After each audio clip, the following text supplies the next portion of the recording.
എത്തിച്ചുകൊണ്ടിരിക്കുന്നത്. അതിന്റെ ഒരു പ്രത്യേകത, നമ്മൾ ഇവിടെ നേരിട്ടെത്തിയാൽ ഈ ഉത്സവത്തിൽ പങ്കാളിയാകുന്നതിന്റെ അനുഭവം മറ്റൊന്നാണ്. ഈ തെരുവുകളിലൂടെ ഈ മനുഷ്യരുടെയൊക്കെ ആവേശം കണ്ടുകൊണ്ടുള്ള ഒരു യാത്രയുടെ അനുഭവം മറ്റൊന്നാണ്. പക്ഷേ ഈ മുഴുവൻ കാഴ്ചയും കാണാൻ ഒരുപക്ഷെ ഈ പല ക്യാമറകൾ വേണ്ടിവരും. അങ്ങനെ പല ക്യാമറകളിൽ നിന്നുള്ള ദൃശ്യങ്ങളിലൂടെയാണ് നമ്മൾ പ്രേക്ഷകരിലേക്ക് ഈ ദൃശ്യങ്ങൾ എത്തിച്ചുകൊണ്ടിരിക്കുന്ന. കൽപ്പാത്തി രഥോത്സവത്തിന്റെ പരിപൂർണമായ ദൃശ്യാനുഭവം പ്രേക്ഷകരിലേക്ക് എത്തിക്കാനുള്ള ശ്രമം ആകാശ ദൃശ്യം ഉൾപ്പെടെ പകർത്തിക്കൊണ്ടുള്ള കാഴ്ചകളാണ് നമ്മൾ എത്തിച്ചുകൊണ്ടിരിക്കുന്നത്. എന്തായാലും ഇനി ഒറ്റക്കാഴ്ചയിൽ ഒരു സ്ഥലത്തു നിന്ന് തന്നെ കാണാൻ കഴിയുന്ന കാഴ്ചയാണ്. അതാണ് രഥസംഗമം. അത് ഏതാണ്ട് ദേവരഥ സംഗമം എന്ന പേരിലുള്ള രഥസംഗമം തേരുരുട്ടിയിൽ നടക്കാൻ ഇനിയും ഏതാണ്ട് 1 മണിക്കൂറെങ്കിലും കാത്തിരിക്കണം.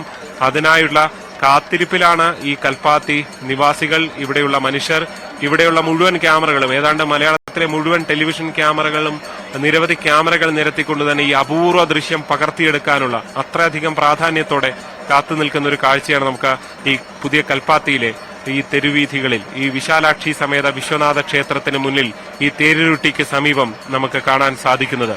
ഇനി എന്തായാലും കാത്തിരിപ്പാണ്.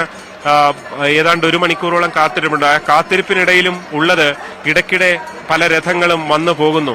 മന്തക്കരയിലേക്കും തന്നെ ചാത്തപുരത്തു നിന്നൊക്കെയുള്ള രഥപ്രയാണങ്ങൾ നടക്കുന്നു എന്നുള്ളതാണ്. അങ്ങനെ നടന്ന് ഈ കാഴ്ചയുടെ ഭാഗമാകുക, ഈ ഭക്തിയുടെ ഭാഗമാകുക, രാഷ്ട്രീയക്കാരെ സംബന്ധിച്ച് അവരെല്ലാവരും ഈ ഭക്തിയുടെ ഭാഗമാണ് എന്നാണ് കഴിഞ്ഞ ദിവസം സംസാരിച്ചപ്പോൾ മുഴുവൻ സ്ഥാനാർത്ഥികളും പറഞ്ഞത്.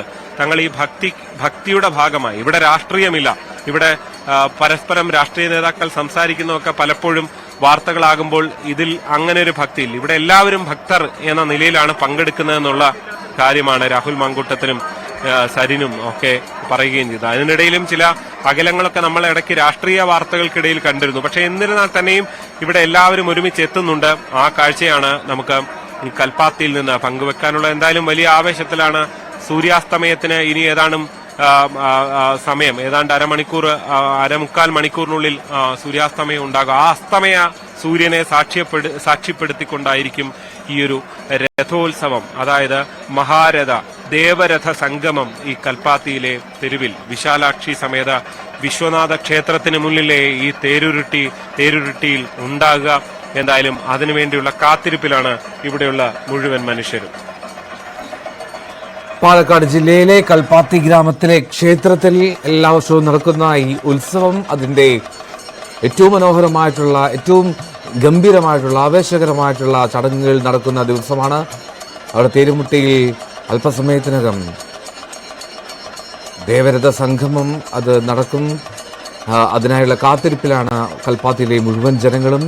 ആ തേര് വലിക്കാൻ, ഒരു കൈകോർക്കാൻ പരമാവധി ശ്രമിച്ച അവിടെ ഭക്തർ മണമുറിയാതെ എത്തിക്കൊണ്ടിരിക്കുന്ന സാഹചര്യം. 98 അഗ്രഹാരങ്ങളിലെ ക്ഷേത്രങ്ങളിൽ 6 മാസം നീണ്ടു നിൽക്കുന്ന രഥോത്സവങ്ങളുടെ തുടക്കം കൂടിയാണ് ഈ കൽപ്പാത്തി രഥോത്സവം. ഏതാണ്ട് വൈദിക കാലഘട്ടത്തിൽ വേരൂന്നി എന്ന് കരുതപ്പെടുന്ന ഉത്സവമാണിത്. ഏറെ പണ്ട് മുതലേ പുരാതന കാലം മുതൽ തന്നെ ഈ രഥോത്സവം നടന്നു വരുന്നു എന്നുള്ളതാണ് ഒരു വിശ്വാസവും